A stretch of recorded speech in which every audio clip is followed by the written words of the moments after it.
세움교회 주일 현장 예배와 온라인 예배로 오신 여러분들을 환영하고 축복합니다. 사랑하는 교회 여러분, 예배라는 것은 하나님과 대면하는 것이죠. 그리고 하나님께 응답하는 것입니다. 우리가 하나님 안에 있음을, 하나님의 다스리심 안에 있음을 선포하는 시간이 예배요. 그리고 기쁨과 감사함으로 이름 높여드립니다. 언제나 동일하신 주, 전능하신 나 주님, 늘 보해 주실 것을 나는 확실히 아네. 너를 지키시기를 원하며 여호와는 그의 얼굴을 내게 비추사 은혜 베푸시기를 원하며 여호와는 그의 얼굴을 내게로 향하여 들어가고 있죠. 이 언약의 말씀을 기억하면서 하나님, 우리의 소망을 주님 앞에 아뢰입니다. 주님 앞에. 구약성경 느헤미야 1장 1절에서 5절까지의 말씀입니다. 사랑하는 성도 여러분, 오늘부터는 무너진 영성을 세우자라는 그런 주제로 느헤미야 본문 연속 설교가 시작됩니다. 느헤미야서는 큰 주제가 있습니다. 그 주제가 무엇이냐면은 50일 동안에 예루살렘에 무너진 성벽을 재건한 기적과 같은 이야기라는 것입니다.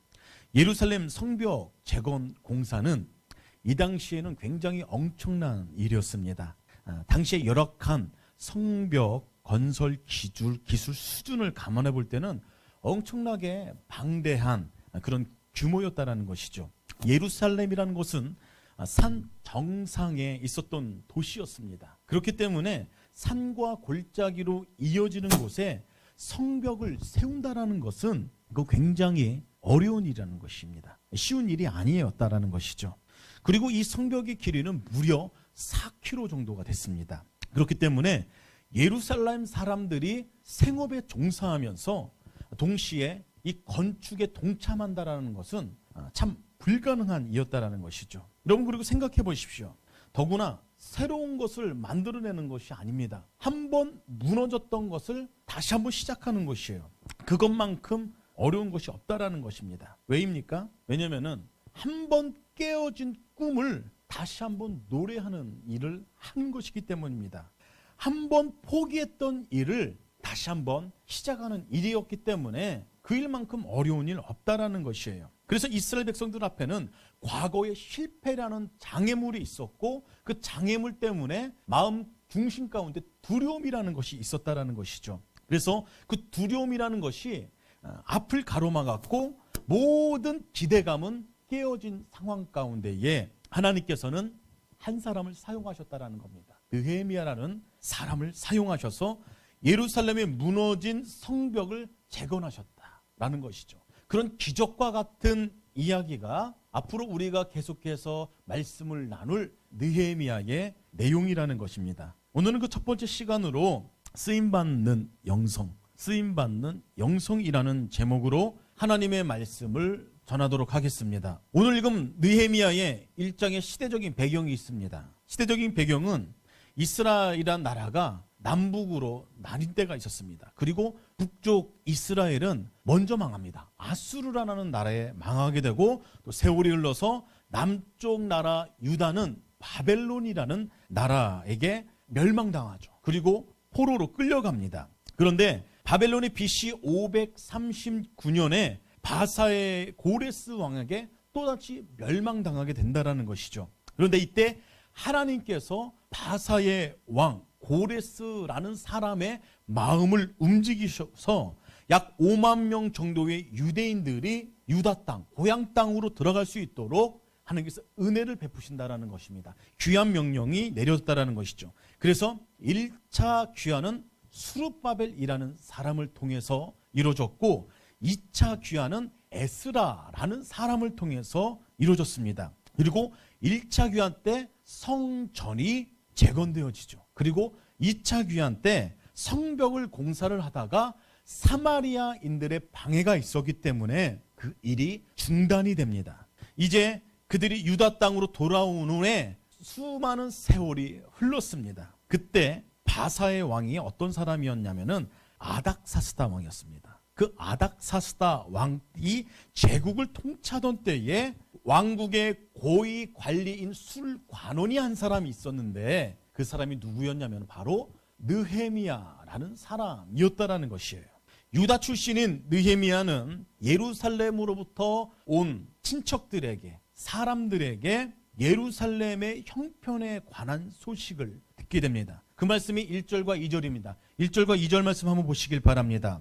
1절과 2절 말씀 제가 읽어드리도록 할게요. 하갈의 아들 느헤미야 말이라. 아닥사스다 왕 제20년 기술월에 내가 수상궁에 있는데 내 형제들 가운데 하나인 하나니가 두어 사람과 함께 유다에서 내게 이르렀기로 내가 그 사로잡힘을 면하고 남아있는 유다와 예루살렘 사람들의 형편을 물은즉이라고 기록하고 있죠. 여러분, 하나니는 느헤미야의 친형제입니다.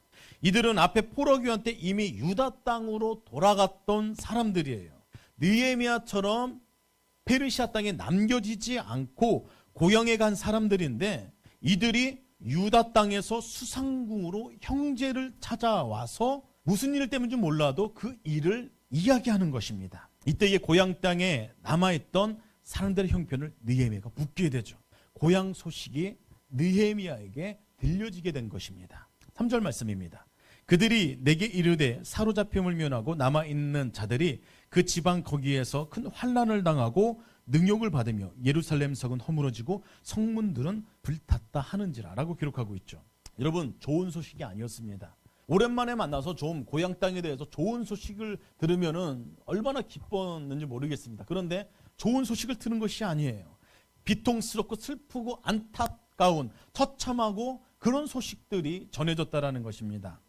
그 지방에 거기에서 큰 환난을 당했다. 환난을 당했다. 여기서 환난이라는 것은 주변 나라들의 끊임없는 공격을 당했다라고 말씀하는 겁니다. 여러 나라가 만만해 보고 다 찝쩍거렸다라는 이야기입니다. 여기서 건드리고 저기서 건드리는 그런 참 슬픈 역사를 이어오고 있었다라는 것이죠. 역사학자 요세푸스는 당시 예루살렘 길은 날마다 시체가 질비했다라고 그렇게 역사학자는 그렇게 이야기하고 있어요. 그렇게 기록하고 있을 정도로 유대인들은 이방인들의 공격에 무방비 상태로 노출되어 있던 그런 상황 가운데 있었다라는 것이에요. 게다가 능욕을 받으며 성이 허물어지고 성문이 불탔다라는 소식을 느헤미야가 듣게 되죠. 여러분, 느헤미야는 어쨌든 그 현장에 있었던 사람이 아니었습니다. 이방 땅에서 태어난 2세였어요. 느헤미야는 2세였습니다. 포로로 끌려온 조상들이 이방 땅에서 나온 다음 세대였어요. 2세였어요. 그런데도 놀랍게도 느헤미야는 자기 민족에 대한, 자기 나라에 대한 부담감이 있었고 그리움이 있었다라는 것입니다. 그래서 느헤미야는 이 안타까운 소식을 듣고서 했던 것이 있어요. 그것은 울었다라는 것입니다. 울었다. 여러분, 실상 충분히 정서적으로 거리가 먼 상황이었어요. 그리고 그는 바사, 페르시아 왕의 수상궁에 술 맡은 관원이었다라는 것입니다. 이 얘기는 모든 생활이 최상이었다는 소리입니다. 최고급의 생활을 누리고 있었던 상황이었다는 것이에요. 평안함이 보장되어 있었고 삶이 안정되어 있는 상황이었다는 것입니다. 잠깐 슬퍼할 수는 있을지 모르겠어요. 아, 나의 민족이 그런 어려움을 당하고 있구나. 잠깐 슬퍼할 수는 모르겠습니다. 그런데 그렇게까지 긴 시간은 슬퍼한 필요가 없었는데 고향 땅이 성벽에 불탔건 고향 사람들이 고생을 하건 내 할 바 아니다. 그렇게 하고 넘어갈 수 있었은 문제도 모르는데 느헤미야라는 사람은 수일 동안 슬퍼했다라는 것이에요. 수일 동안. 그리고 하늘의 하나님 앞에 금식하면서 기도했다라는 것이죠. 성경은 그렇게 말씀하고 있어요. 여러분, 눈물을 흘리는 것, 애통해하는 것, 가슴을 찢으면서 금식하며 기도하는 것, 그거 쉬운 일입니까?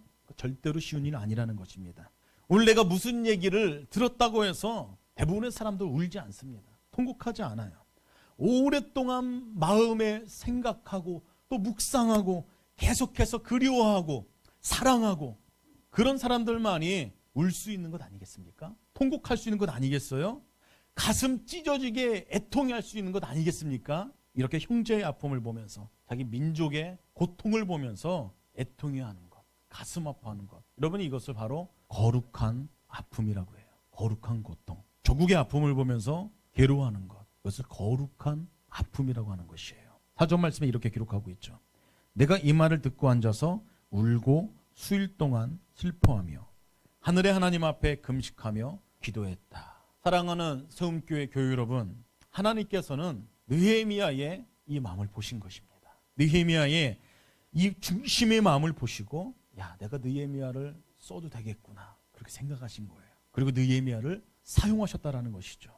그 거룩한 아픔을 가지고 수일 동안 울며 금식했던, 기도했던 그런 인생을 살았던 느헤미야를 하나님께서는 들어 사용하신다라는 것입니다. 여러분, 느헤미야는 2차 귀환 때 못 들어가고 남겨진 사람이에요.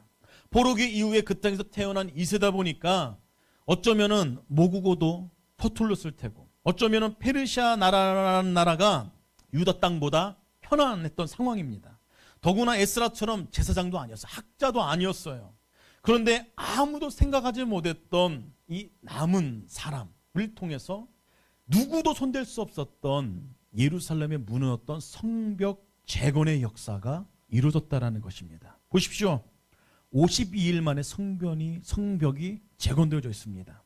이로 인해서 사람들이 깜짝 놀라지 않습니까? 하나님께 영광을 돌리는 그런 결과를 가져오지 않습니까? 누구도 손대지 못했던 성벽 재건의 역사를 위해서 하나님께서는 느헤미야라는 사람을 역사의 한쪽에 감춰두셨다가 하나님의 때에 하나님께서 느헤미야를 부르셔서 그렇게 사용했다라는 것입니다. 그런데 그 느헤미야는 거룩한 아픔을 가지고 기도하는 인생이었다라는 것이죠. 여러분, 하나님께 쓰임받는 인생이 되고 싶습니까? 여러분들의 자녀들이 하나님께 쓰임받는 인생으로 살아나가기를 소원하십니까? 그렇다면은 그런 거룩한 부담감을 가지고 거룩한 아픔을 가지고 주님 앞에 기도하는 인생으로 살아나가십시오. 그리고 하나님의 때를 기다리는 인생으로 삶을 살아내십시오. 그러면 반드시 하나님께서는 때를 따라 우리를 사용하신다라는 것이에요. 여러분들의 자녀 손들을 사용하신다라는 사실을 기억하시길 바랍니다. 그리고 하나님께서는 최적의 때에 최상의 환경을 열어서 하나님께서는 반드시 역사하신다라는 것입니다. 여러분, 드라마를 보면은 흥미진진하죠. 여러분, 요즘에 어떤 드라마를 보십니까? 드라마를 보면은 시청자들은 어느 시점에 긴장감에 빠져듭니다. 그런데 작가는, 그 드라마를 만든 작가는 그 장면에서 긴장하지 않는다라는 것이에요. 이유가 무엇입니까? 그 드라마 스토리를 전체를 다 알고 있기 때문이죠. 성경에서 만나는 하나님이 그런 분이라는 거예요. 우리 인생의 삶의 모든 여정의 길을 이미 다 알고 계십니다. 그리고 하나님께서는 타이밍이 규제시라는 것입니다. 여러분, 성경에 많은 예들이 있지만 저는 에스더서가 가장 좋은 예라고 생각합니다. 에스더서에서는 하나님이라는 그런 말이 단 한 번도 나오지 않습니다. 그렇지만 하나님의 강력하고 흥미진진한 그 역사의 내용이 에스더서에 기록되어져 있다라는 것입니다. 왕의 신복인 하만이라는 사람이 에스더의 삼촌 모르드게를 장대에 매달아 죽이고 그것을 시작으로 유대 민족 전체를 몰살하려고 하는 거대한 음모를 시작하죠. 하만의 그 악이 계획대로 착착 진행되기 시작할 때에 모든 것이 끝나는 것처럼 보입니다. 악이 스피드 있게 진행될 때 선은 숨도 쉬지 못하고 답답하게 진행되는 상황이 에스더서 가운데 그렇게 기록되지 않습니까? 그런데 모르드게가 죽기로 한 전날 저녁에 왕이 잠을 자지 않습니다. 잠이 오지 않기 때문에 왕이 잠을 자지 않는 것입니다. 근데 그때 했던 것이 있습니다. 왕의 실록을 읽는 기록이 성경에 기록되어져 있죠. 그때 왕은 모르드게의 업적을 알게 됩니다. 그래서 정말 죽어야 될 사람은 모르드게가 아니라 아주 악한 일을 행하는 그런 것을 계획하는 하만이라는 사실을 알게 됩니다. 반전이 일어나게 된 것이죠. 여러분, 왕이 잠이 오지 않는 그런 상황 가운데 들어간 것, 여러분, 이것이 우연이라고 생각하십니까? 저는 그렇게 생각하지 않습니다. 하나님의 섭리입니다. 하나님의 개입하신 것이요, 하나님의 역사하심이라는 것입니다. 하나님께서 만져주신 것입니다. 다시 말해서 정확한 순간에 하나님께서 개입하셔서 그렇게 역사하셨다라는 것이죠. 하나님의 타이밍은 절묘하다라는 것이에요. 그리고 에스더의 죽으면 죽으리다라는 그런 거룩한 부담감을 가지고 있었던 그 에스더의 기도를 통해서 이스라엘 백성들은 위기를 모면하지 않습니까? 여러분들, 이런 일들은 성경 전체에서 만날 수 있는 하나님의 역사하심이라는 것이에요. 하나님의 모습이라는 것입니다. 하나님이 정확하게 일하시는 절묘한 그 역사를 통해서, 성경을 통해서 우리는 알 수 있다라는 것이죠. 오늘 느헤미야 이야기도 마찬가지라는 것입니다. 하나님께서는 과거와 현재와 미래의 시간을 동시에 보시는 분이시라는 거예요. 하나님께서는 시간 속에서 역사하시는 분이시라는 것입니다. 그래서 모든 역사의 핵심 안에는 하나님의 섭리와 계획이 반드시 있다라는 것이에요. 정확한 시간에 하나님께서 그 일들을 완성시킨다라는 겁니다. 그래서 여러분, 내가 믿음이 있다라는 것은 어떤 걸 의미하냐면은 나의 계획보다, 우리의 계획보다 하나님의 계획이 더 낫다라고 인정하고 믿고 기다린다라는 것을 의미한다라는 것을 여러분 기억하시길 바랍니다. 하나님에 대한 신뢰는 때를 따라 역사하시는 그 하나님을 100% 신뢰하는 것입니다. 온전히 신뢰하는 것이에요.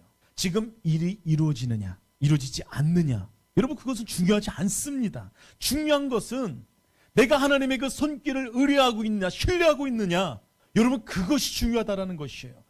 그 하나님을 온전히 신뢰한다라면은 지금 내가 상황이 답답한 상황일지라도, 막혀 있을지라도 순종할 수 있다라는 것입니다. 기다릴 수 있다라는 것이에요. 하나님이 막으시는 것은 막힘이 아니라 인도하심의 과정이라는 사실을 우리는 깨달아야 된다는 것입니다. 가는 길에 막힐 때 시간에 초점을 맞추면은 우리는 굉장히 답답해합니다. 초조해집니다. 또 불안합니다. 그러나 믿음을 가지십시오. 우리는 시간을 통제하시고 주관하시는 그 하나님 앞에 우리의 시선을 고정시키기 시작하실 때에 반드시 역사하시는 하나님의 역사를 목도한다는 것이에요. 잠언 16장 9절 말씀에 그렇게 말씀하고 있죠. 사람이 마음으로 자기의 길을 계획할지라도 그의 걸음을 인도하시는 이는 여호와시니라. 여러분, 하나님께서는 가장 최상의 순간에 우리들을 인도하신다라는 겁니다. 하나님께서는 사람을 사용하실 때도 하나님의 시간표, 계획표, 바로 이때다 하고 맞아떨어지는 순간 하나님께서는 그 사람을 그 역사의 전면에 세운다는 사실을 또한 기억하십시오. 그럼 다 놀라가야 돼요. 야, 저 사람 누구냐? 아무도 주목하지 않았던 사람인데 하나님께서 그 사람을 불러서 세우니까 하나님의 그 시간 속에, 역사의 타이밍 속에 드러나서 하나님께 손에 붙들려서 쓰임받는 인생이 반드시 된다라는 것입니다. 보십시오. 느헤미야가 있었던 것은 수상궁이라고 성경에 말씀하고 있습니다. 페르시아 수상궁과 예루살렘 고향 땅과는 거리가 무려 1000km가 넘는 거리입니다. 그런데 하나님께서는 예루살렘의 그 무너진 성벽을 재건하기 위해서, 그것을 회복시키기 위해서 하나님의 그 일을 위해서 누구도 상상할 수 없었던 페르시아 어느 궁궐 안에 고향 땅의 소식을 듣고 거룩한 부담감을 가지고, 거룩한 아픔을 가지고 기도하고 있었던 한 사람, 그 한 사람을 준비하셨다는 것입니다. 이것이 바로 하나님께서 일하는 방식이에요. 하나님께서 일하는 방식. 하나님께서는 이런 느헤미야를 보신 것입니다. 거룩한 부담감을 가지고 기도했던 한 사람, 그런 느헤미야를 불러서 사용했다라는 것이죠. 사랑하는 성도 여러분, 거룩한 부담감을 가지고 날마다 울며 금식하며 기도하는 인생으로 여러분들의 삶을 살아내시기를 예수 그리스도의 이름으로 축복합니다. 그렇다면 반드시 하나님께서 여러분들을 사용하십니다. 여러분들을 통해서 큰 일을 이루실 것입니다. 여러분, 그리고 이것과 함께 더불어 하나님께서 느헤미야를 사용한 이유가 몇 가지 더 있다는 것이죠. 그것은 느헤미야는 어떤 사람이었냐면은 실력 있는 사람이었고, 그리고 신용이 있는 사람이었다는 것입니다. 다른 말로는 자기 삶에 있어, 자기 위치에 있어서 정말로 성실했던 사람이고, 최선을 다했던 사람이고, 그리고 다른 사람이 정말로 믿어줄 만한 사람, 그런 사람이었다라는 것이에요. 느헤미야라는 사람은 페르시아 왕국에서 아닥사스다 왕에게 포도주를 만들어서 바치는 사람, 즉 술 맡은 관원이었습니다. 느헤미야의 신분이 술 맡은 관원이었으므로 왕국에서 왕과 함께 생활을 할 수 있었다라는 것을 우리는 알 수 있다라는 것이죠. 당시에 술 관원의 직책은 왕이 마시는 술을 관할하고 술잔을 가지고 왕 앞에 나아가 따르는 고위 관직이었습니다. 이 느헤미야가 얼마나 포도주를 만드는 실력이 좋았냐면은 당대에 이 느헤미야를 따라올 사람이 없었다라는 것입니다. 그래서 그 실력이 얼마나 좋았으면 왕에게 포도주를 만들어서 바치는 자리까지 갔겠느냐라는 말이죠. 그리고 이 당시에는 왕에게 술에 독을 타서 죽이려는 사람들이 한둘이 아니었어요. 왕을 독살하려고 그런 괴략을 꾸미는 사람들이 참 많았던 시대입니다. 그래서 왕들은 함부로 포도주나 음료나 어떤 음식을 먹지 못했습니다. 그런데 아닥사스다 왕은 직접 느헤미야에게 술을 받아 먹었다라는 것입니다. 이 말은 무슨 말이냐면은 왕이 느헤미야를 정말로 신뢰를 했다라는 것이죠. 또한 술 맡은 관원은 왕과 함께 음식을 나누는 사이였습니다. 그리고 말동무가 되는 관계였어요. 그리고 더 나아가 당시에는 국정을 논하고 여러 가지 자문을 구하고 소식을 전하는 자가 아니면은 술 맡은 관원이 될 수 없었다라는 것입니다. 그 당시의 격언 중에 왕의 술 관원으로부터 권력이 나온다라는 그런 말이 있었습니다. 따라서 직분상 왕에게 가장 가까운 사람, 친분이 있었던 사람이 바로 술 관원이었고 왕의 행정에 가장 큰 영향력을 미치는 자리가 바로 느헤미야가 맡았던 술 관원의 자리였다라는 것이에요. 그래서 이 술 관원은 군대의 총사령관보다 더욱더 큰 영향력을 발휘하는 그런 직책이었다라는 것입니다. 느헤미야가 누렸던 이 직책은 정말로 어마어마한 자리였습니다. 느헤미야가 그런 자리까지 올라간 것이에요. 다시 말하면은 실력이 탁월했고 인격적으로 믿을 만한 사람, 신용이 있었던 사람, 왕의 마음에 정말로 탁 들 정도로 매력이 있었던 사람이었다는 것입니다. 마치 애굽 땅에서 바로의 마음에 들었기에 총리의 자리에까지 올라간 요셉처럼 말입니다. 다니엘도 마찬가지죠. 여러분, 그리고 느헤미야는 유대인이었어요. 포로로 잡혀온 사람들의 이세였다라는 것이죠. 그럼에도 불구하고 느헤미야가 얼마나 탁월했으면은 그 자리에까지 올라가겠습니까? 느헤미야는 비주류였다라는 말이에요. 그럼에도 불구하고 이방 땅에서 그런 직책까지 올라갔다라는 것입니다. 느헤미야는 유대인의 포로임에도 불구하고 페르시아 땅에서 성공했던 사람이었다라는 것입니다. 실력으로도 인정받았고 믿을 만한 신용 있는 사람이었다라는 것입니다. 뿐만 아니라 느헤미야는 페르시아 땅에서 살고 있었음에도 불구하고 하나님 한 분만을 경외하는 사람이었다라는 것이에요. 여러분, 그 땅 가운데 얼마나 많은 우상들이 있었고 유대인들 중에서도 하나님을 배반하고 세상과 동화된 사람들이 얼마나 많이 있었겠습니까? 아닥사스다 왕이 오른 지 7년째 되던 해에 BC 458년에 에스라와 유다 백성들의 2차 귀환이 있었습니다.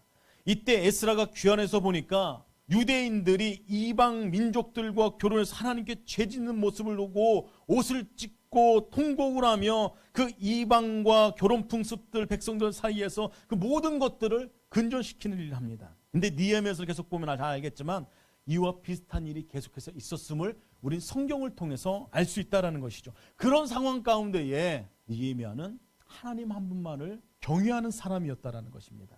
다시 말해서 세상에서도 정말로 인정받을 만한 사람, 성실한 사람, 실력이 있었던 사람, 신용이 있었던 사람, 참 괜찮았던 사람, 그리고 더 나아가 하나님께도 인정받았던 사람이었다는 것이에요. 믿음이 아주 좋았던 사람이라는 것이죠. 여러분, 실력이 있으면은 되게 믿음이 적습니다. 그런 사람도 참 많이 있죠. 그런데 믿음이 아주 좋아 보는 사람들도 있어요. 그런데 성실하지 않은 사람들도 있어요. 참 희한합니다. 현실을 헤쳐가는 어떤 능력과 기술이 부족한 사람들, 그런 사람들이 있다는 것이죠. 그런데 성실합니다. 실력도 있고 사람들이 믿어주고 신용도 있고 하나님을 경외하는 사람, 바로 그런 사람, 느헤미야 같은 사람, 그 사람은 하나님께서 보시고 쓰신다라는 것이에요. 그리고 그 사람을 통해서 무너진 모든 것들을, 무너진 세상을 변화시킨다라는 것입니다. 여러분, 구원은 믿음으로 받습니다. 하늘의 상급은 선행으로 받아요. 그런데 쓰임받는 것, 하나님께서 붙잡힘 받아서 쓰임 받는 것, 그것은 믿음과 선행을 뛰어넘어서 준비된 사람만이 쓰임 받는다라는 것을 기억하시길 바랍니다. 느헤미야는 하나님 앞에 정말로 준비된 사람이었습니다. 하나님께서 이런 느헤미야를 사용하셔서 무너진 예루살렘의 성벽을 52일 만에 재건하셨어요. 사랑하는 성도 여러분, 여러분들 쓰임받는 인생이 되십시오. 하나님 앞에 쓰임받는 인생이 되십시오. 그리고 한 가지 더 축복하는 것은 여러분들의 자녀손들이 하나님 앞에 쓰임받는 그런 인생이 되기를 예수 그리스도의 이름으로 축복합니다. 그럼 1세대들이 해야 될 것이 있어요.